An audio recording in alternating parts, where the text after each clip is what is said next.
August the 27th, 2024, and I hope everybody's having a wonderful day so far today.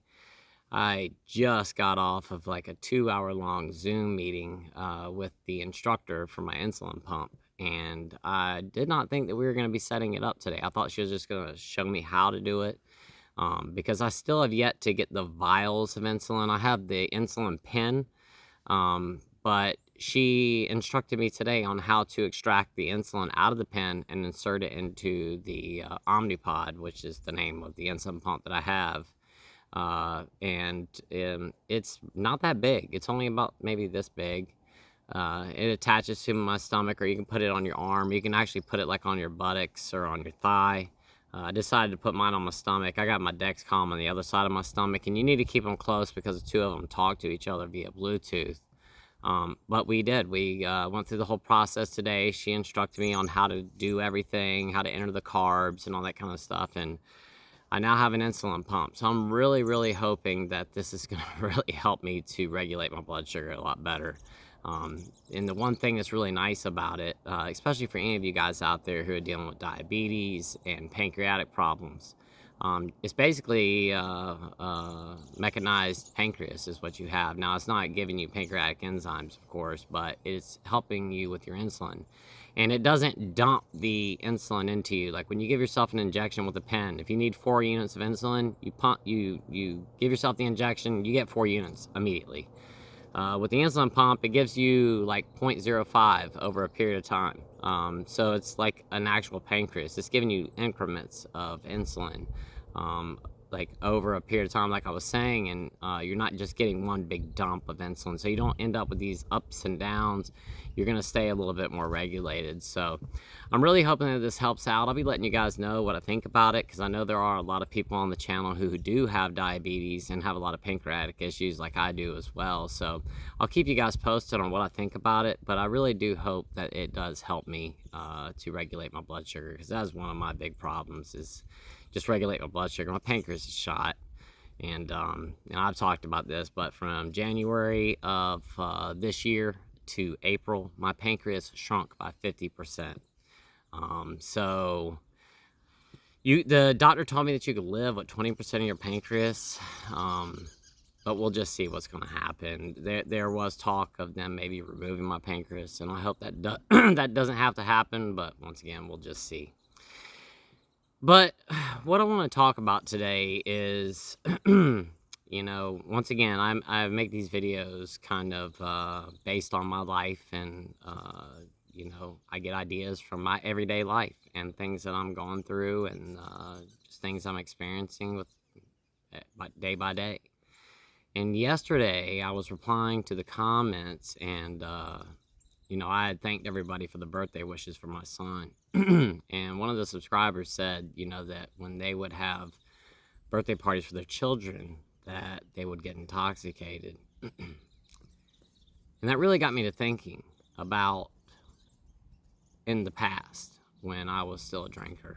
And, you know, I haven't been sober for that long. It's only been, you know, a little bit over 2 years, which in the scheme of things isn't that long at all, but for me it is, because it's the longest I've ever gone being sober in my entire life. You know, when I was a child, of course I was sober, but from my teenage years and very young teenage years on, I was never sober for over 2 years, ever.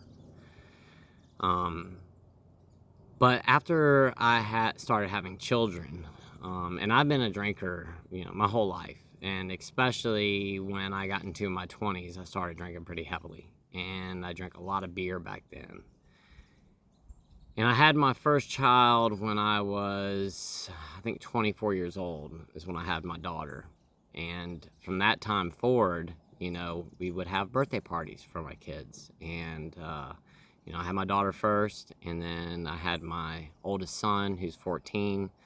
So he's, I guess, about 6 years younger than her. And then I have a 10-year-old son. So 3 children and birthday parties, you know, for many years. And, you know, once again, I quit drinking about 2 years ago. So that would have made my daughter about 18 when I finally stopped. As a matter of fact, I got sober about a week before she graduated from, well, 2 weeks before she graduated from high school. It might have been 3 weeks because I was in the hospital for over 2 weeks. I got out, and that Friday, I think I got out of the hospital on like a Monday, and that Friday after I got out of the hospital, I was at her graduation, and that was really, really tough to go to that. I'll never forget going there and sitting in the bleachers and how uncomfortable that I was. I couldn't make it through the whole entire thing. I watched my I watched my daughter walk across the stage, and after that, I got up and walked outside and went and sat in our vehicle because I just couldn't manage it anymore. My back was hurting too bad. I had just gotten over pancreatitis. But, leading up to that, my daughter's 18th birthday, we had a get together for her right before I got sober, and right before I got sick. And all of my children's birthday. One son who has a birthday in February, and I have another son who has a birthday in August. And every time that we would have a birthday party, what do you think that I did? And it really got me to thinking about it last night after I applied to that comment, and how every single one of my children's birthdays became a party for me. And once again, it's not something that I'm proud of by any means. I'm ashamed of, the things that I did back then. But, once again, I'm here to talk about it and to talk about it with you guys. Because I would imagine that I'm not the only one who did these types of things. And like I said, there was another subscriber who mentioned it in the comments, so I know I'm not the only one. But anytime that my children would have a birthday party, I would turn it into a party for me. And I would have, friends come over, family come over. And instead of it being a birthday party for my children, and it still was a party for my kids, but it became more of the adults would go outside and drink while the kids hung out in the house, or they'd go outside and play. But I would get my friends and my family to come over, and I would have tons of alcohol around. I can't think of one birthday party for my children where there wasn't booze. We always drank. And I'm sure that if I hadn't started the drinking, other people wouldn't have been doing so as well. But I always had coolers of beer, there was liquor out, and we would be drinking very heavily for my children's birthdays. And it just really got me to thinking about, I wonder what my kids thought during that period of time, to watch, their dad get completely drunk during their birthday party. And I'm sure that it was normal for them to see that, because nobody ever said anything to me. My kids never said, "Dad, why are you drinking on my birthday?" or anything like that, because, I drank every single day. I had normalized drinking in my household. And, when it was my kids' birthday parties, I had normalized that, the adults drink when it's their birthday. And every single time that they had a birthday party, it was, me, and I would invite my friends over. And, my friends had nothing to do with my kids like that, but I felt like we're having a party, and this is, what somebody that's an alcoholic or someone with an addictive mind, they use every single opportunity that they can to make excuses for their consumption. And that's, once again, what I always did. And I'm not saying that everybody did this, because not everybody does or did. I'm talking about myself. And once again, I think there probably are other people out there who have done the same thing as me, but I'm just talking about my personal experience today. And every time that my kids would have a birthday party, I would get completely drunk. I would, if their birthday party was at 4 o'clock in the afternoon, I woke up that morning and started drinking first thing. And, while my wife's getting stuff together for the birthday party, I would help. I would do things like cut the grass or do whatever needed to be done, or go to the store if I had to or whatever. But I would be drinking while I did those things. And by the time it was for my kid's birthday, I would be just sloshed. Every time. There's not a time I can think of, a birthday I can think of, where I was not completely drunk. And then I can remember one of my kids' birthday in particular, and I know this for a fact because I have pictures on my phone from my youngest son's birthday, and it was right before we moved into the home that we live in now. So it must have been around 2019 when that went. It was February of 2019 when we had that birthday party, and it was, like I said, at our old home. I bought my son a tent for his birthday, and a really nice one at that, and with all intentions of taking him camping in it. And I'll just never forget how drunk that I was, because I had to get up in the middle of the party, and I did what I always did. I got up and went to my bedroom and closed the door and just went to sleep.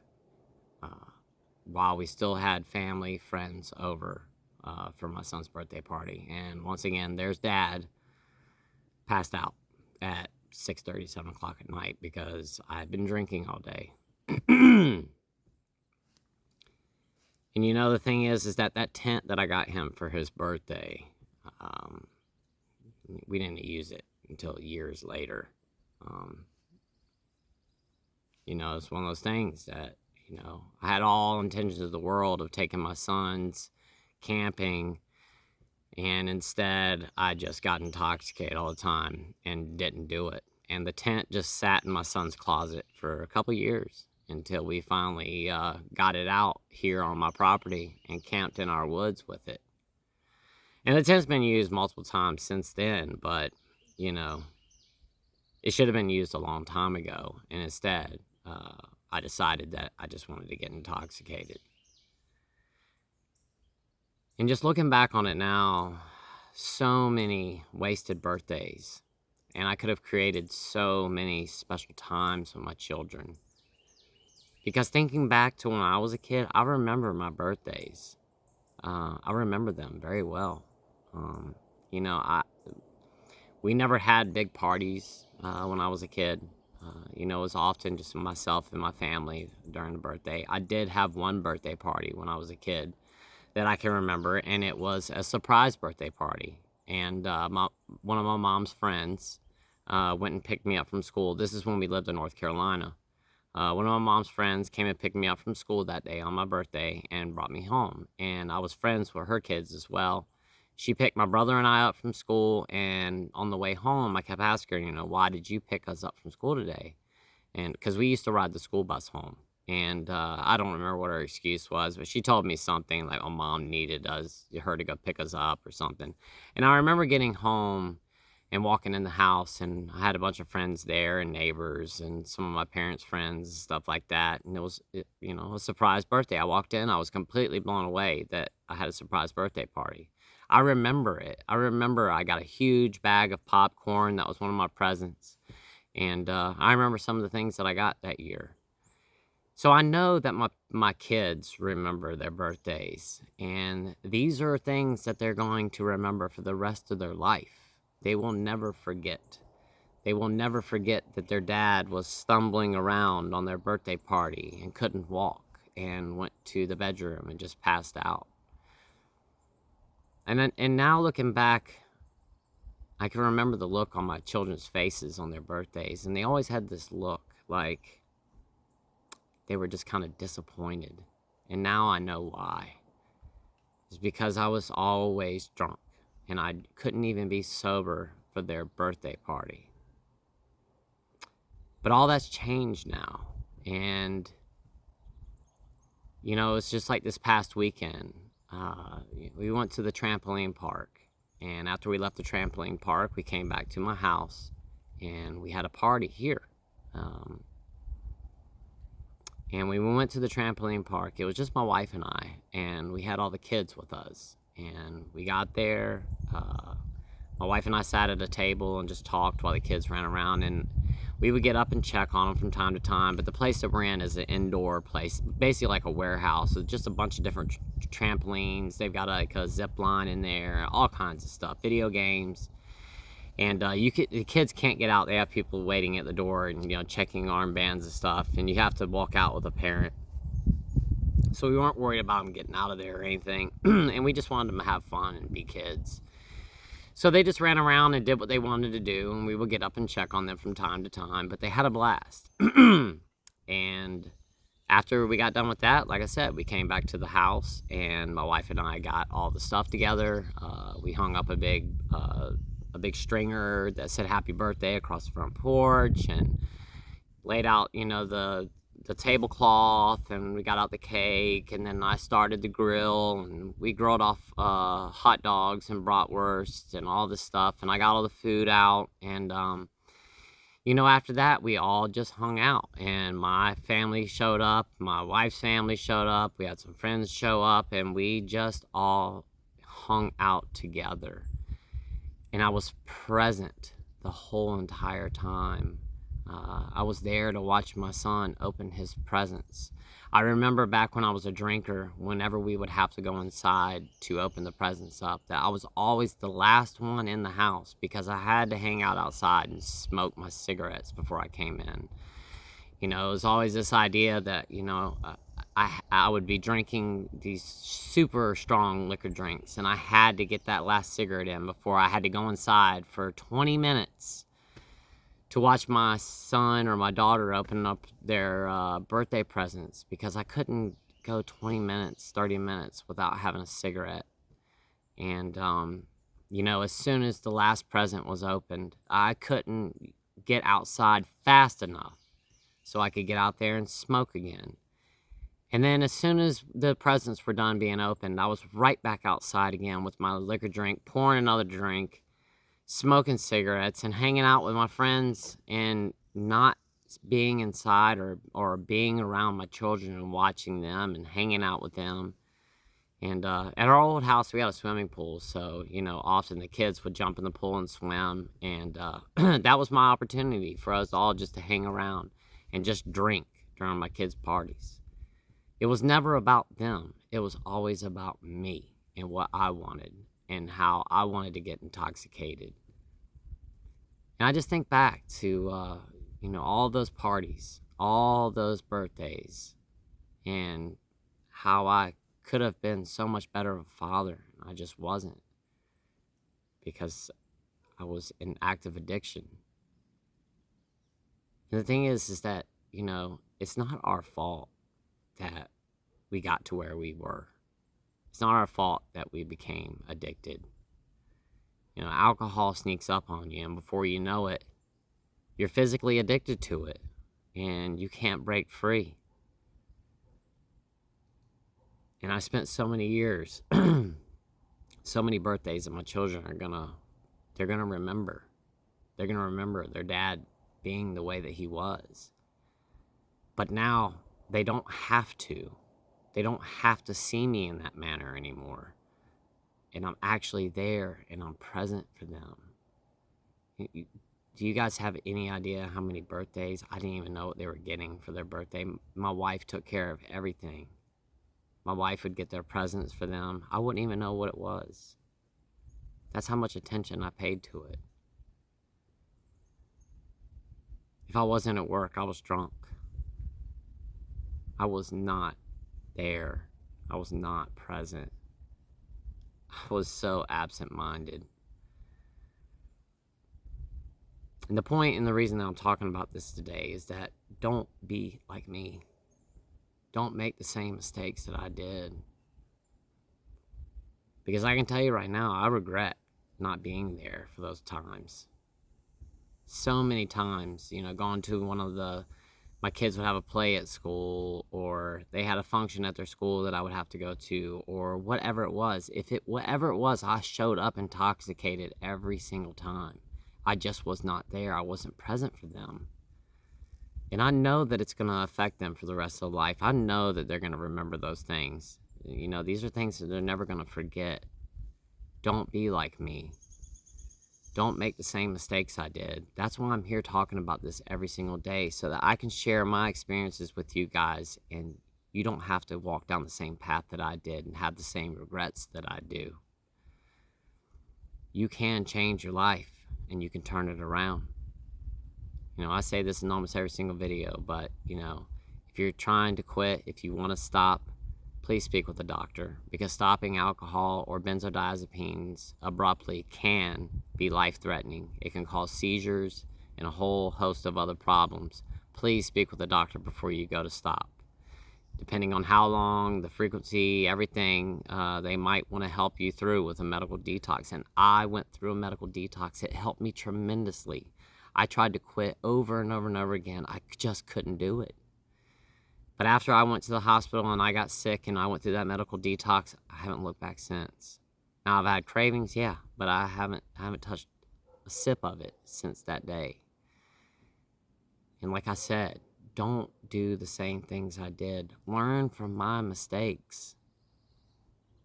Change your life. Be present for your children and for the rest of your family and your friends. You can do it. You really, really can. And once you do, just being present for things like that and not being so drunk all the time. You know, it's like waking up that morning when we had to go. I was up at like 6 a.m. that morning and got up and got a whole bunch of stuff done before we left. You know, I was able to drink my coffee and watch TV for a couple of minutes, and then I was able to get up, take a shower, get myself cleaned up before we left that day. I would have never been able to do that before. I would have slept until right before we had to leave. I would have jumped up out of the bed, wouldn't have even brushed my teeth probably. I would have thrown up, had the shakes, had to have a couple of drinks before I could even function enough to go. And we would have been late. Like every other time and every other thing that I was supposed to go to back in those days, I was always late. I couldn't make it anywhere on time. If we said that we were going to get up and leave our house at 9 o'clock a.m. to go to the beach for vacation, we wouldn't leave until 3. I would say I was going to be ready to go at 9 o'clock, and then I would get trashed the night before. Sleep in, my wife would try to wake me up, and I would have to tell her over and over again, I can't get up right now, I don't feel good. Just thinking back in those days, you know, how many times my kids were so disappointed because they just wanted to go, and I couldn't do it. You know, it's like that story that I told about the corn when we went to Tybee Island. It was just like a spur of the moment decision to go down there on that vacation, and we got a hotel room, and we went out to dinner the night before, and then that morning we were supposed to get up and go to the beach that morning at like 9 a.m. I couldn't do it. And we didn't even leave our hotel room until like 11, 12 o'clock that morning just to go to Five Guys and get lunch. And we went to the restaurant. I think our tab was like $100 from my family. We all got food. Five Guys is expensive. We all got food, and we went to sit down at the table. And before we could even start eating, I had to go to the bathroom. My stomach was trashed. And I got up and went to go to the bathroom, and there was somebody in there. I couldn't go. So we had to go back to the hotel room. Everybody had to pick all their food up, put it back in the bags. They couldn't even enjoy their lunch because of my intoxication. We had to get up and leave to go back to the hotel room so I could use the bathroom. And then I sat in the bathroom for like an hour before we could even go. And I don't even think we even got to the beach until like 2 or 3 o'clock that afternoon. I don't remember what time it was, but it was really late in the day when we were supposed to be there that morning. And that was our vacation, spur of the moment vacation. We spent majority of the time laying in the bed in a hotel room. What a waste. You know, once again, don't be like me. You know you want to change your life, and you know you want to get things right again. You know you want to be there for your kids and for your family. And you want people to be proud of you. You want people to respect you again. You don't want to feel so ashamed and so guilty all the time. Not to mention, you don't want to feel like crap all the time. Those hangovers are horrible. Just being able to get up in the morning and do whatever you want to do, there's just no comparison. It's a night and day difference what our lives can become. So once again, if you want to change your life, you can do it. Trust me, you can. And I totally believe in you. Don't be like me. Don't have the same regrets that I have in life. Turn it around. Be there for your children. Be present at their birthday parties. Be present at their school functions or whatever it is, at their Cub Scout meetings or Boy Scout meetings or Girl Scout meetings or whatever it is. Don't be that parent that's there that everybody's talking about, that they're whispering underneath their breath that you smell like alcohol, because that was me. I know people were talking about me. I could hear them. You know, the thing is that, you know, people's parents didn't even want their kids coming over because I was a drunk. I'm sure of it.